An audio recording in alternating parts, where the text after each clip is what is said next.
Akashvani presents Morning News.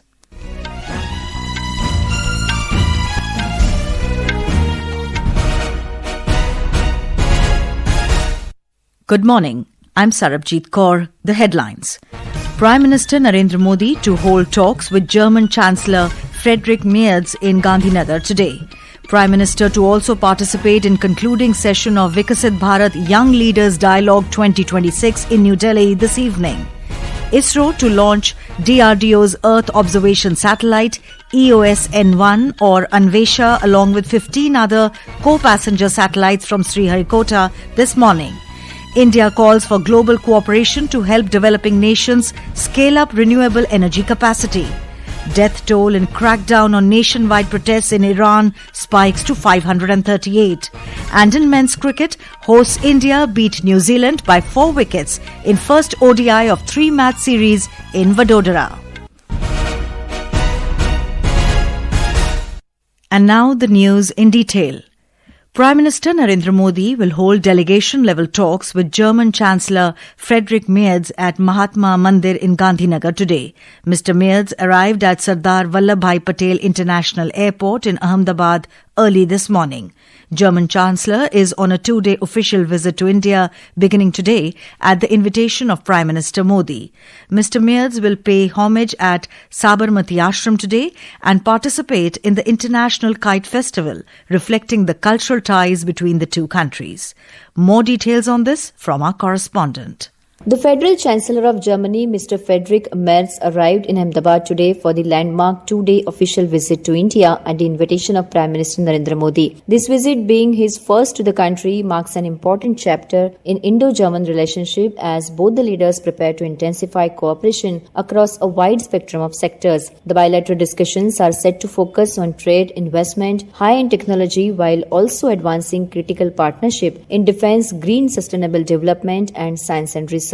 Beyond policy, the leaders will also exchange perspectives on pressing regional and global issues and will also engage directly with top industry heads. Both the leaders will pay tributes to Mahatma Gandhi at Sabarmati Ashram in Ahmedabad. The German Chancellor is also scheduled to visit the architectural marvel of Adalat Stepwell. Both the leaders will also participate in the International Kite Festival at Sabarmati Riverfront in Ahmedabad. The 3-day festival is featuring 135 kite flyers from 50 nations along with more than 900 participants from across the country. The special attraction of the 3-day festival include the night kite flying on January 13th, heritage Havelis and a dedicated kite museum, among others. Aparna Khund, Akashvani News, Ahmedabad. Today is National Youth Day. It commemorates the birth anniversary of Swami Vivekanand. On the occasion, Prime Minister Narendra Modi will participate in the concluding session of the Viksit Bharat Young Leaders Dialogue 2026 in New Delhi this evening. Mr. Modi will interact with around 3,000 youth from across the country, along with young delegates representing the international diaspora. Selected participants will make their final presentations to the Prime Minister across 10 thematic tracks, sharing youth-led perspectives and actionable ideas on key areas of national importance. During the program, Prime Minister will release essay compilation for Viksit Bharat Young Leaders Dialogue 2026, comprising selected essays authored by young participants on India's developmental priorities and long-term nation-building goals. More on this from our correspondent. The Viksit Bharat Young Leaders Dialogue, now in its 2nd edition, is a national platform designed to facilitate structured engagement between India's youth and national leadership. Viksit Bharat Young Leaders Dialogue aligns with the Prime Minister's Independence Day call to engage 1 lakh youth in politics without political affiliation and provide them a national platform to make their ideas for Viksit Bharat a reality. Viksit Bharat Young Leaders Dialogue 2026, which began on Friday, has witnessed participation from over 50 lakh youth across the country at various levels. The young leaders converging at the national level championship have been selected through a rigorous merit-based 3-stage selection process comprising a nationwide digital quiz, an essay challenge and state-level vision presentations. The 2nd edition of the dialogue builds upon the success of its inaugural edition with key new additions including the introduction of Design for Bharat, Tech for Viksit Bharat, Hack for a Social Cause, was expanded thematic engagements and international participation for the first time, further strengthening the dialogue, scope and impact. Anupam Mishra, Akashvani News, Delhi. This is Akashvani giving you the news. For quick news updates round the clock, follow us on our X handle at AIR News Alerts. And for details of stories and more, log on to our website www.newsonair.gov.in and download News on AIR app. Welcome back. You're listening to the Morning News.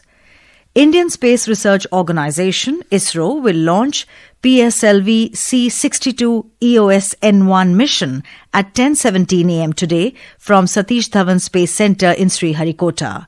Our correspondent has the details. This mission will mark the 64th flight of PSLV, India's most reliable and successful launch vehicle. The mission is being carried out by New Space India Limited and represents the 9th dedicated commercial mission to build and launch an Earth observation satellite, along with the primary payload EOS N1 or Anvesha satellite. The rocket will also deploy 15 co-passenger satellites from both Indian and international customers. Developed by Defence Research and Development Organisation, Anvesha satellite is designed to provide cutting-edge imaging capabilities, enabling India to map enemy positions with pinpoint accuracy. Beyond the strategic payload, this mission is historic for another reason. India's private space sector is stepping into the limelight. For the first time, a single Indian private company, Dhruva Space, based in Hyderabad, is contributing 7 satellites to the mission. Ashish Abraham, Akashvani News, Delhi.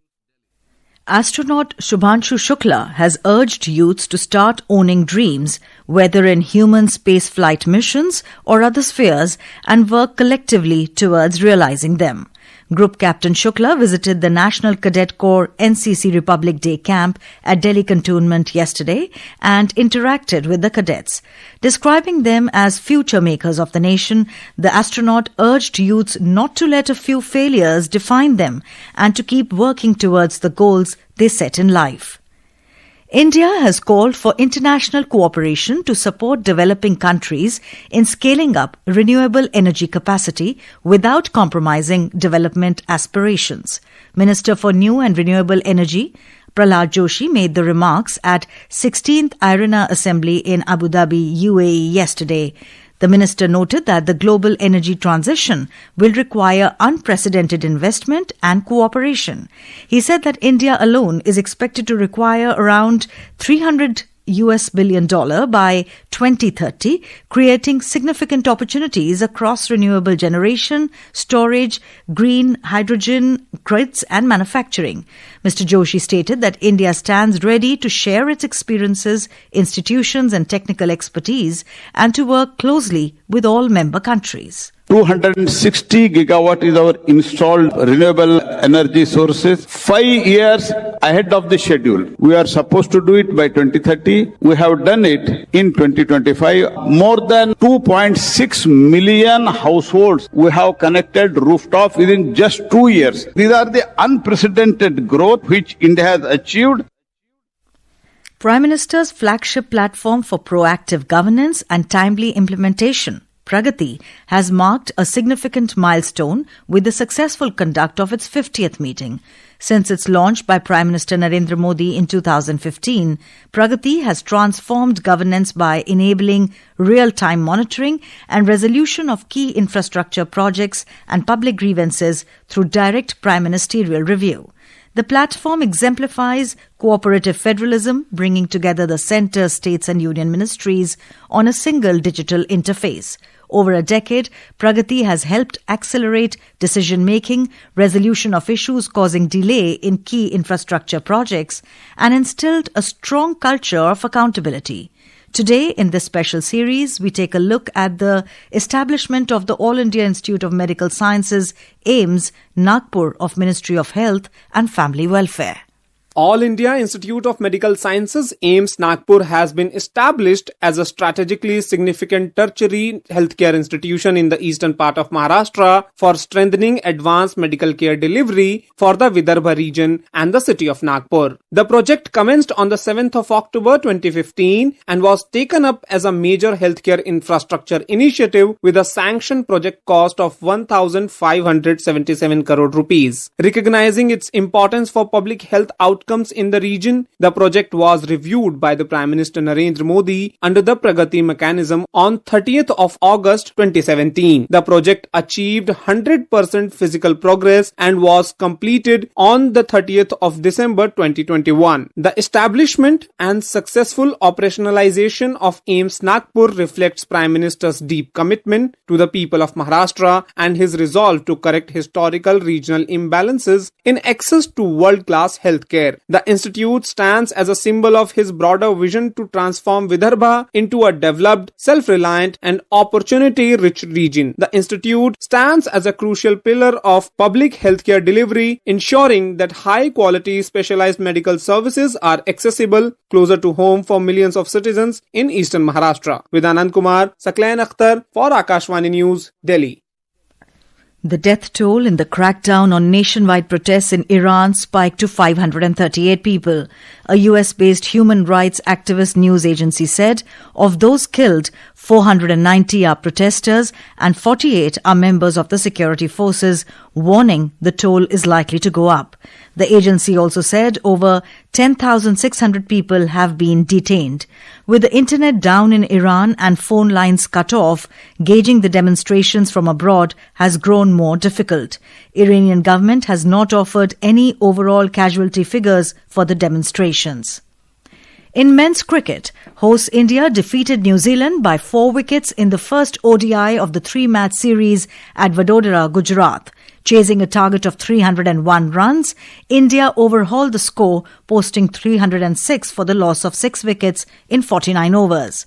After the early dismissal of captain Rohit Sharma for 26, Virat Kohli and Shubman Gill steadied the innings with a crucial 118-run partnership for the second wicket.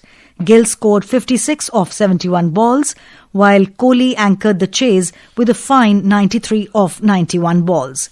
During his knock, Kohli became the fastest player to reach 28,000 international runs, surpassing Sachin Tendulkar's record. He also overtook Sri Lanka's Kumara Sangakkara to become the second highest run scorer in international cricket across all formats. Earlier put into bat, New Zealand posted 300 runs for loss of 8 wickets in their stipulated 50 overs. Dal Mitchell with 84 runs was the highest scorer, while Henry Nicholls contributed 62 runs. For India, Mohammad Siraj, Harshit Rana and Prasidh Krishna claimed 2 wickets each, with Kuldeep Yadav took 1 wicket. The second ODI will be played in Rajkot on Wednesday, while the third and final match is scheduled for 18th of January in Indore. In Women's Premier League cricket, Gujarat Giants beat Delhi Capitals by 4 runs in Navi Mumbai last night. And now for a look at today's newspapers, it's over to Tanvi Khurana. Thank you, Sarabjit. Most newspapers today open with glimpses of the PM's address at the Somnath Swabhiman Parv. History of Somnath, one of victory and reconstruction, is the lead headline in the Statesman. With the city continuing to shiver, the Times of India writes, Delhi bundles up as temperature dips to as low as 2.9 degrees Celsius. While braving the chilling cold, the Pioneer has a picture of President's bodyguard personnel during a rehearsal for the Republic Day parade. X admits to lapses, blogs 3,500 posts, deletes over 600 accounts. Action follows, government notice over obscene content generation, says the Tribune. In a run-up to the budget, the Financial Express informs FPI is likely to get sweeteners. And finally, under the caption, Shift in Citizenship Framework, Born in India, Still Stateless. Top court to examine citizenship law, writes the Hindustan Times. And with that, it's back to you, Sarabjit. Thank you, Tanvi. And now, before we end the bulletin, the headlines once again. Prime Minister Narendra Modi to hold talks with German Chancellor Friedrich Merz in Gandhinagar today. Prime Minister to also participate in concluding session of Viksit Bharat Young Leaders Dialogue 2026 in New Delhi this evening. ISRO to launch DRDO's Earth Observation Satellite EOS-N1 or Anvesha along with 15 other co-passenger satellites from Sriharikota this morning. India calls for global cooperation to help developing nations scale up renewable energy capacity. Death toll and crackdown on nationwide protests in Iran spikes to 538. And in men's cricket, hosts India beat New Zealand by 4 wickets in first ODI of 3-match series in Vadodara. And with that, we end the morning news. Have a nice day.